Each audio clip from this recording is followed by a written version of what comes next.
Hello and welcome to the Pilates Mom Studio. My name is Erin Verding and today I have for you a little something different. I had a request for movements to do in the kitchen while you're like chopping veggies, doing dishes, prepping any sort of meal. So I put together 10 movements that you can do all standing in the kitchen. I hope you enjoy it and please feel free to leave more requests in the comments. All right, let's get to it.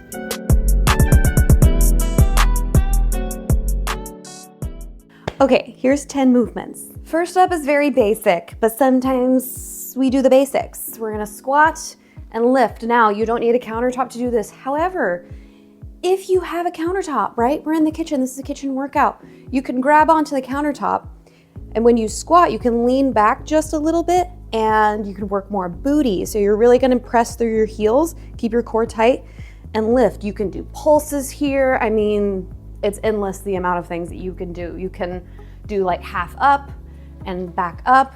You can do little 1.5 reps. You can do pulses. Squats are very easy to incorporate into the kitchen. Along in the same realm of squats, this is still a squat, it's a plie slide. So we can do a plie here, pressing the knees back, tucking the tailbone, the hips under.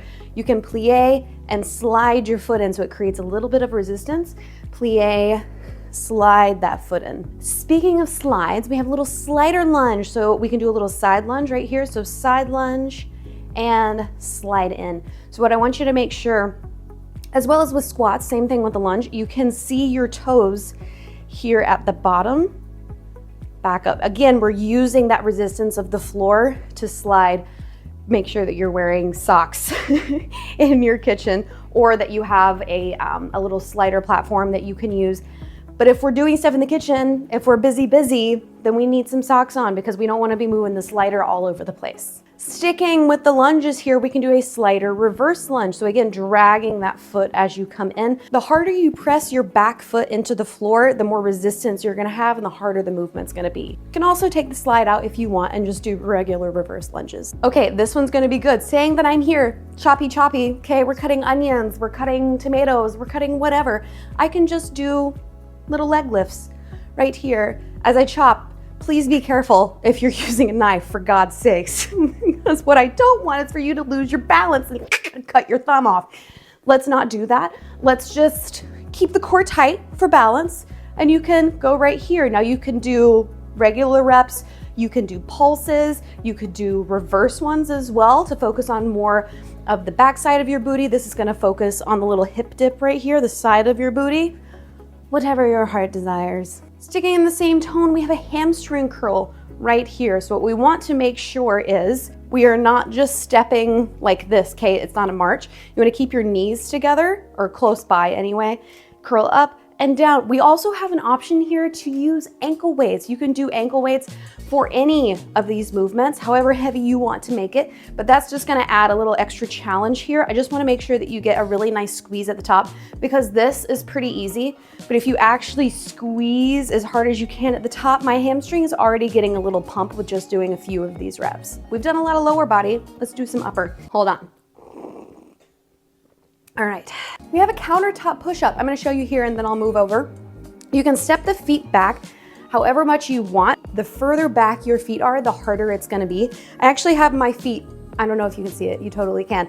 They're kind of propped up against the stove just because I have socks on, I don't wanna slide. So I'm gonna go right here and push. What I want to make sure is that your chest is lifted because we could easily go here and you're just using straight shoulders, but I don't want that. Let's do a proper push-up. So lift your chest, tighten your core, and we are using your chest to push back up. Now you can do this sans socks. You can go right here. It is difficult with having socks on because you're trying not to slide. However, that might add to your resistance a little bit. You have to keep your core tight in order to keep your feet still. So it's kind of up to you, whatever you're feeling, but you can easily take the socks off. Okay, we have dips. Now, this can be a little tricky. So dips, we're gonna go up on our tiptoes, straightening out the arms at the top. We're just doing the heel of the palm on the countertop. We're gonna come down and lift. Now, you can easily cheat this as just doing little mini squats. I don't want that. I want you to use the back of your arm, your tricep, to come down. Don't use your legs to push back up. So all of the work right now is being done with my triceps. Once again, what I don't want, shoulders up to the ears. Don't want any of that. I don't want any hunched backs. I want straight posture when you push up. I also want you to make sure that your elbows are not going wide. Try to make your elbows touch. They're not gonna touch, but that's what I want you to think about when you come down. And then as you push, your triceps will naturally kick in as long as you keep your shoulders away from your ears. Let's do a little core and use our countertop as a counterbalance. Anyway, grabbing onto the countertop, bent arm, we're gonna lean over to where our arm is straight. And we're gonna do little hip dips. So we're gonna dip the hip down and lift back up. Make sure you exhale when you lift. We always wanna exhale when it's difficult, especially when doing core, because our abs can activate naturally if we do it that way. So exhale. So as you can, here, I'll pop this up so you can see. As you can see, we're coming down, and when you exhale, you should feel just above your hip, coming back up, right to where your full body is straight right there. Last but not least is a super simple one, but I have a couple variations for you. It's just a calf raise. You can hold on to the countertop for balance, or you can go completely without. This one, again, you can chop stuff. Just be careful with a knife, please. From the side, looks like this, putting your weight into your big toes. A little variation, if you wanna get a little crazy, you can pop one leg up and do a, oh my God, my calves are so sore. It's like been difficult for me to walk up and down stairs, okay? Anyway, so you can pop one leg up and go single leg calf raise. This is obviously twice the amount of work, but it's a real burner. If you wanna get the job done fast, there you go. All right, that's it for this video. Thank you so much to the person that requested this. This was a great idea. Being a mom, we are always looking for ways to multitask and ways to get things done quickly. So sometimes all that we have is the time of prepping our dinner. And this is what you can do. You can still get in a workout, prep your dinner at the same time. It's a win-win. Actually, I just thought of another one. Here's an 11th movement. So we're gonna take that plie squat like I taught you in the beginning. We're gonna come down and you can just move the knees forward and back. This is great for hip mobility. It also is going to activate your glutes, so that squeeze at the back. That's a great one if you need to be stagnant and like cutting things.